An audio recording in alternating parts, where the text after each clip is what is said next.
Today is July 22nd, 2024, and this is William Michael of the Classical Liberal Arts Academy. I want to take some time today to share some information with respect to talk about the Classical Liberal Arts College, because I received some good news today, and I'd just like to communicate this with parents and students so everyone can understand what I'm thinking and what we're working on behind the scenes in what would be our long-term plan for classical Catholic education. As you know, just to put this in context, I started the Classical Liberal Arts Academy in 2008 and spent the past 15, 16 years developing things, working on a number of different projects, experimenting with a number of different projects. But one of the questions that was asked, even when we first got started, was, what are kids going to do who have had classical Catholic education in the Classical Liberal Arts Academy when they finish? What are they going to do when they're done with high school, let's say? Where are they going to go to college? What's going to happen to all of the progress that they've made in these great studies when modern colleges and universities don't even offer these courses? And I've always told parents that, we're going to solve that problem when we get there. And it became obvious as far back as 2013, 2014, that we would need to come up with a plan for what our students could do to continue their classical Catholic studies once they reach adulthood. And, there's just a real need to move on from high school studies to something that helps them to transition into some sort of adult vocation. Now, when we talk about a college program, it may sound crazy. How can you start a college? It's really not very difficult. In fact, much of the problem with modern education, which I think I'm continuing to pretty effectively expose, is that it depends so much on exploiting the ignorance of parents and students in order to force money out of them for something that the parents and students imagine that they're getting, that they're really not getting. So much of the business of modern colleges and universities depends on this exploitation of ignorance, that it would seem impossible for someone to start a college. And I'll go even farther than that to say to start an accredited college. But it's actually not difficult. And what's unique about the Classical Liberal Arts Academy is that we do the real work of education. We don't mess around. We're not shaking hands and speaking at conferences and pretending to do stuff. We're not interested in appearances. We actually do the real work. Like if you look at the study plans that I've just published for K-12 studies, to cover modern studies and to also cover classical Catholic studies, there's no other institution that's doing that kind of work. We're doing the real work that needs to be done in Catholic education. And when that real work is done, just like I always tell my students, if you do the real work, if you study, all of the paperwork will take care of itself. The same thing is true for school administration. When we do the real work of education, all of the other stuff will take care of itself. And we just proved this in the Classical Liberal Arts Academy receiving accreditation from Cognia. We do the real work in education. And all of these credentials that failing modern schools hide behind, all of these credentials are going to be given to the Classical Liberal Arts Academy because we do the real work, even though we don't have any of the appearances that modern schools have.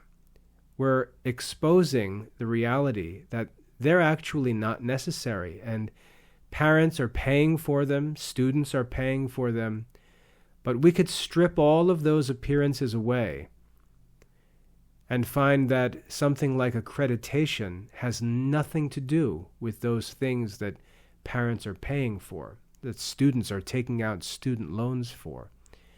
And we've got to break through all of this corruption in modern education to actually reform education. And as a Catholic, I'm specifically interested in reforming Catholic education. So we've succeeded in establishing the Classical Liberal Arts Academy and leading it to full accreditation with Cognia. That was achieved this past year. And now that we've done that, we've been through this entire accreditation process. I've proven that many of the assumptions about modern education are false. We've got to direct our attention to this other question, the question of what are CLAA students going to do when they reach adulthood? Is a kid going to study classical Catholic curriculum throughout his life and then go to some modern college where they get treated like babies and they're studying courses that should be studied in middle school or high school? Are they going to go to some modern university and pay $30,000, $40,000 a year to attend these schools, to go backwards in their education? Obviously, something is going to need to be done. And the solution to this problem is that we're going to have to start our own college. We're going to have to start Classical Liberal Arts College, which is going to allow our students to continue their studies. Now, the problem with that is that the college by itself would not be very helpful. Because when you get into college studies, obviously undergraduate studies are pursued for the sake of some other studies or some occupation, some professional license or something like that. And most of those destination institutions or positions, most of those vocations will require accreditation. So not only does a student need a college degree, but it needs to be a degree from an accredited college. Now, I can argue that they actually don't need to be from an accredited college, but I think that would be too radical for most people to accept. So I'll grant that if a student is going to pursue a 4-year college degree or even a 2-year associate degree, it should be from an accredited college. So that presents us with a challenge. The challenge is not, can we start a college? I can start a college tomorrow if I want to. Because here in North Carolina, we can operate, being a religious school, we can operate with what's called a religious exemption from licensure. We can open a college and offer associate and bachelor degrees. We've already been approved to do so, to offer degrees in classical Christian studies. We can do that tomorrow if I want to. But like I said, I think it's responsible and necessary in the current educational context, current vocational context, to have a college be accredited. So the question for me, which has been delaying my pursuit of the founding of Classical Liberal Arts College, has been whether I could start the Classical Liberal Arts College as a college with religious exemption here in the state of North Carolina, and whether I could have the Classical Liberal Arts College accredited if I did establish it with religious exemption from licensure. So could we have a college that is not licensed by the Board of Governors of the University of North Carolina, which is required here in North Carolina? Could I have a college that is not licensed because it's given a religious exemption because it's intended to prepare students for religious vocations, which the college would be. But could I have it be accredited? So that was the challenge. Could I have it free from licensure in North Carolina, but accredited? If the answer to that was no, then that would really be the end of my interest in classical liberal arts college. There are some reasons why it might be helpful to have a college that was not accredited. If, for example, we wanted to just train our own teachers and award them a bachelor degree that was valuable internally, or offer a degree for, let's say, homeschool parents who wanted to study classical Catholic studies privately, and we could offer them a bachelor degree that they didn't intend to bring with them to some higher institution. That could be useful. Some might argue that would be desirable even for them. But that's really not my intention in this. My interest in establishing the Classical Liberal Arts College is to provide students who grow up and study in the Classical Liberal Arts Academy with the opportunity to continue their classical Catholic studies, to just continue going deeper and deeper in their existing studies, and to obtain an accredited degree that they could then take and apply to a graduate school or to a seminary and so on. That would be my intention. I wasn't sure if that was going to be possible, and so I contacted the accrediting agency, which is the Southern Association of Colleges and Schools Commission on Colleges. That's the long name. SACSCOC, that's the accreditation agency. I wrote to them explaining my interests, our situation, and for us, fortunately, SACS, it's called SACS for short, Southern Association of Colleges and Schools. Our accreditation for the academy incognia includes accreditation with the College and School Improvement Division of SACS. So we're already accredited by what could be considered like their sister organization. And so that gives me, I think, some credibility when I contact them and ask them about college accreditation. So I wrote to them, to SACS-COC, Commission on Colleges, and asked them if we established a college here in North Carolina that was not licensed but was exempt because we intend to serve religious vocations, if our college would nevertheless be able to receive accreditation. And today I received a response, and I'd like to read to you the response that was given. Good morning, Mr. Michael. Thank you for your interest in accreditation by the Southern Association of Colleges and Schools Commission on Colleges. In response to your question, we would accept an application from an institution which operates under the religious exemption from licensure provisions, as long as the institution is a degree-granting institution of higher education. That is, it offers one or more programs leading to an associate, baccalaureate, master's, and/or doctorate degree. So the answer to our question is yes. SACS Commission on Colleges says we would accept an application from an institution which operates under the religious exemption from licensure as long as the institution is a degree-granting institution of higher education. So the good news today is that we learned that accreditation would be possible for Classical Liberal Arts College. It's a big deal.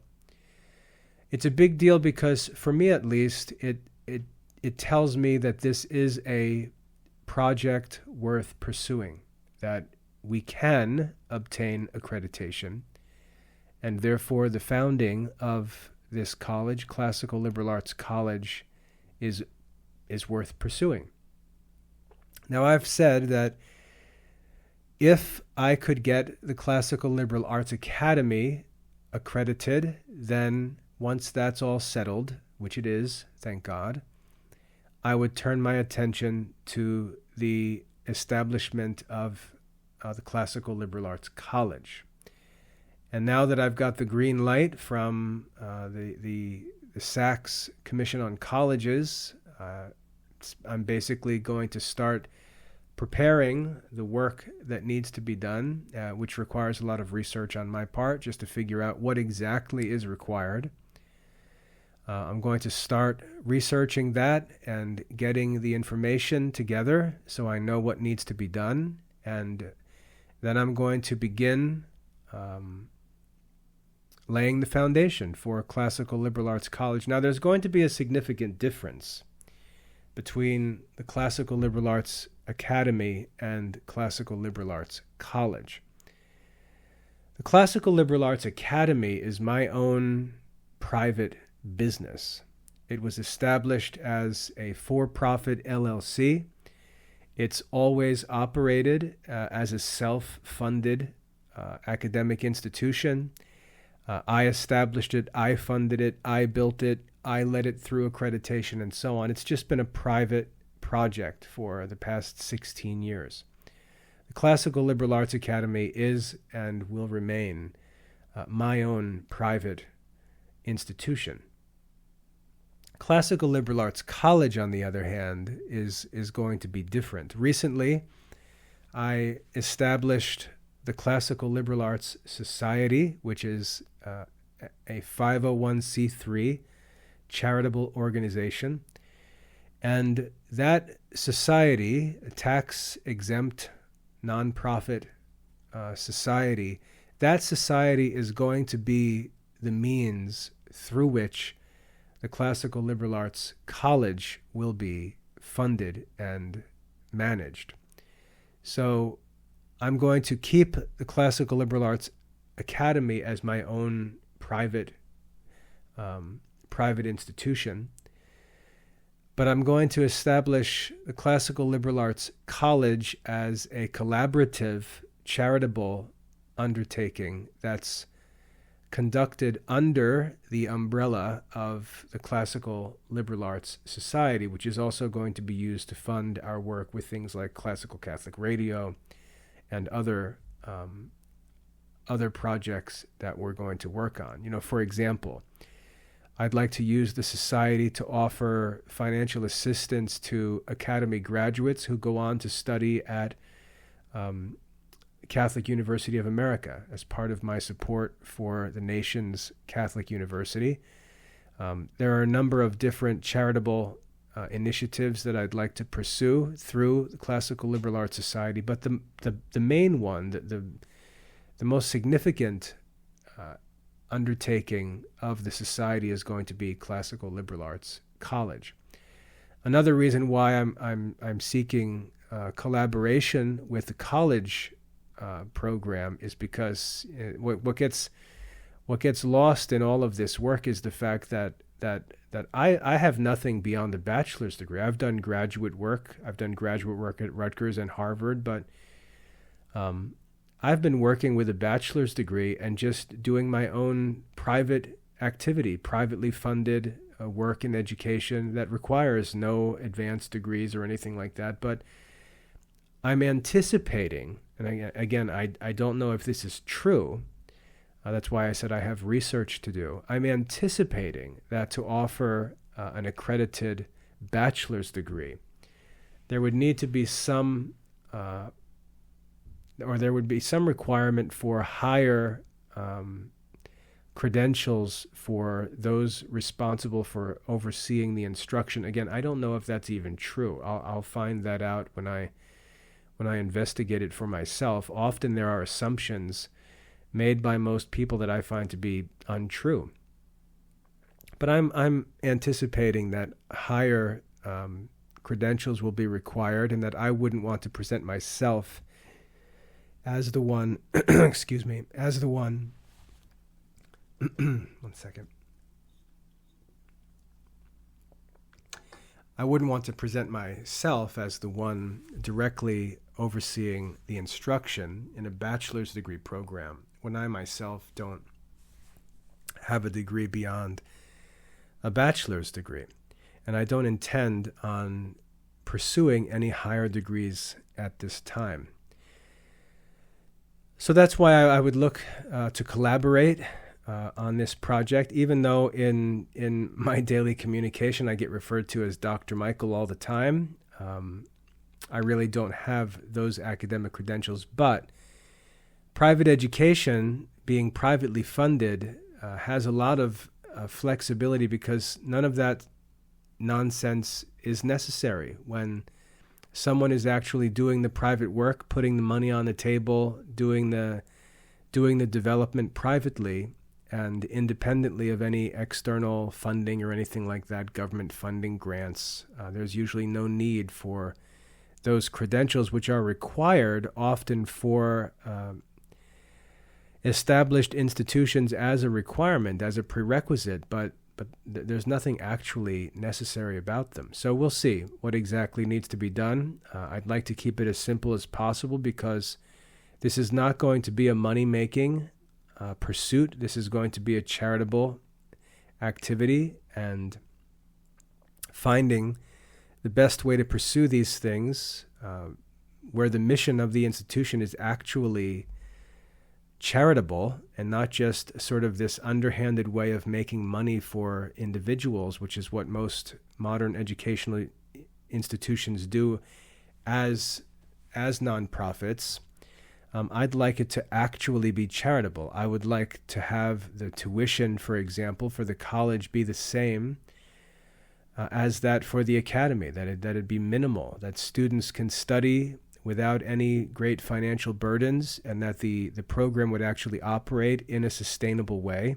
So I'm not interested in qualifying for government funding and then basically charging our students the maximum of what we can squeeze out of the government financial aid programs, which is what most colleges and universities do. I'd actually like to have a program that's financially sustainable. Even if there is money available from the government, it doesn't mean that we should take it or that we should build institutions that depend on it. The government is simply giving money that comes from our fellow citizens to these institutions for programs that are ineffective, and we're not interested in just getting our share of this government money that's available, but actually building an effective educational program. So that's the challenge that we face, and once you get into that real work, nobody cares about whether you've got a master's degree or PhD in some specialized subject. Somebody's got to read the policies and the laws. Somebody's got to read the accreditation standards and ask what's really actually necessary to get this done. And that's the sort of thing that I tend to be good at. So I'll be researching to learn what the requirements are and then making a plan of action for how I can establish the college, which we can establish sooner rather than later. But I would not want to start it until I was pretty confident that we could have it accredited before our students began to finish their studies, even though that's going to take some time. So that's the status on Classical Liberal Arts College. One of the reasons why I think the college is so necessary, excuse me. One of the reasons why I think the college is so necessary is that modern colleges and universities can no longer they can't afford to maintain classics departments. And so they're just closing them. They're just getting rid of classics departments, or they're changing the nature of classics departments. Instead of being departments where there's a focus on classical language studies, they're just turning into like cultural studies or great books programs, and that's just garbage. That's not what classical studies are. Any kids who are going to a college where they're charged college tuition to read books and discuss them with their classmates, that's a scam. That's a scam. That's not classical education. And yet it's common. Anywhere you see this talk about great books programs, it's a scam. It's basically charging college tuition for a book club among young adults where they read books and talk about them with their peers. That's not what college education is for. A college education is where students go to be instructed by teachers who are leaders in the fields of study that they're pursuing. If we look at Thomas Aquinas, for example, teaching at the University of Paris, he wasn't leading book discussions at the University of Paris. He was delivering state-of-the-art, as it were, lectures to his students. And those students were being provided with the great benefit of having the arts and sciences taught to them in the most efficient way possible. That's the purpose of a college education, to be taught scientifically or systematically by an expert, not to go and live on campus and pay $40,000 to read some literature books and sit around talking with your classmates. That's the biggest scam I could imagine, and yet it's common even at Catholic colleges and universities. So what's happening is that real classics departments are closing or being replaced by this fake nonsense. And yet there's still interest in a small number of students. There's interest in real classical studies, the kind of studies that I enjoyed when I was in college.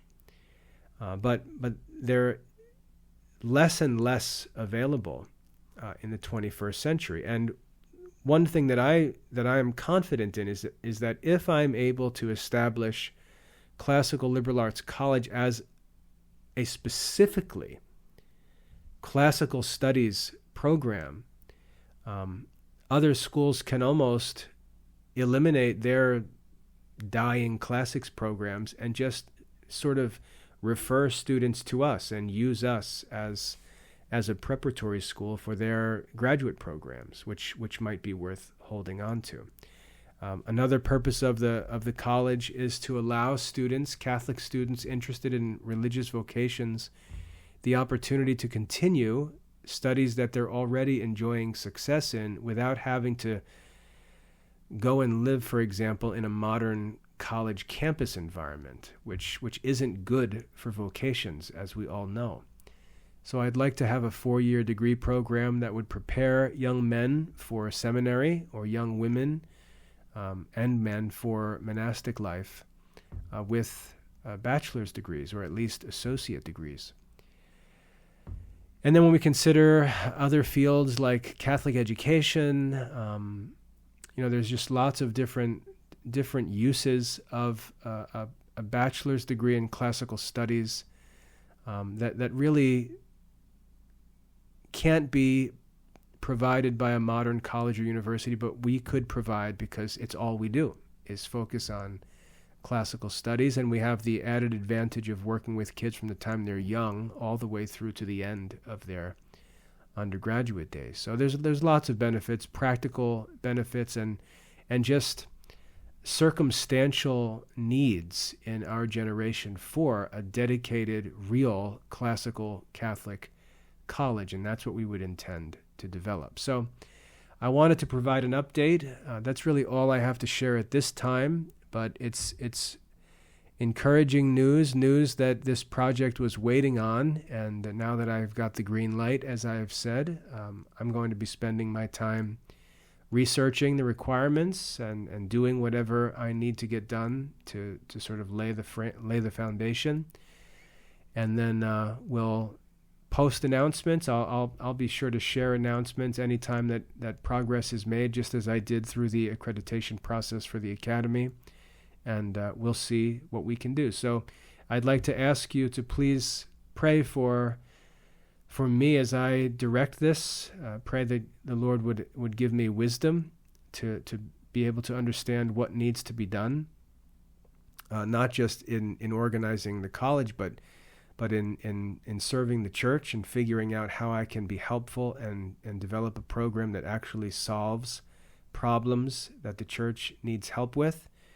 I pray that you would pray with me for God to provide for our needs, for whatever financial obligations there are. Obviously, accreditation, I really believe it's almost like a financial test of an institution to see how serious the institution is about their mission. Accreditation for the academy cost me over $7,000 by the time everything was done. And I expect greater financial challenges for college accreditation, but I trust that if we pursue it in the right way, responsibly, and we have a good, sustainable plan, that whatever financial obligations will need to be overcome will be provided for. And I ask that if you want to help, if you're able to help financially, if you donate to the society, not to the academy, but to the society, as I said before, it's all tax deductible. So if you're a business owner and you've got some money at the end of the year that you'd like to donate rather than pay in taxes, you can consider the society as an object of your almsgiving, which you can then write off and benefit from. If you're an individual who's got income that you'd rather not pay income tax on, but you'd like to donate to a tax-exempt organization, again, the society can be a destination for donations like that, and we both benefit. But that money that's received, whatever is received through the society, will be used for the costs of developing the Classical Liberal Arts College and moving it through the accreditation process. So just stick that feather in your cap. I'll give you updates as we go forward. But the good news, like I said, is that we've got the green light to pursue this with the hope of accreditation for Classical Liberal Arts College. And now it's time to dig in and do the dirty work behind the scenes, and I'll provide updates as we go. So give thanks with me for the opportunity. It's very providential. I'm very excited about this now that I see what's possible. And there's real need for it in the church. Young Catholic men and women really need the help of a program like this to allow them to immerse themselves in the pursuit of wisdom through classical Catholic studies, prepare for religious vocations, and not have the distractions and temptations of a modern college environment. So it's a way for us to help those who are called to religious vocations as laymen and give them our assistance in a number of important ways. So I'll keep you posted. Ask you to please pray with me for the society and for the college. And if you're able to benefit from our nonprofit status, please consider donating to the society. Again, to the society, not the academy. And to do that or to find out information about the society, just go to classicalliberarts.com/society, and all the info is there. So anyway, I hope that's a helpful update as to what's going on. I'll keep you posted and ask you to please pray with me and share any suggestions or ask any questions you have, and I'll try to communicate as much as I can as we go forward. God bless.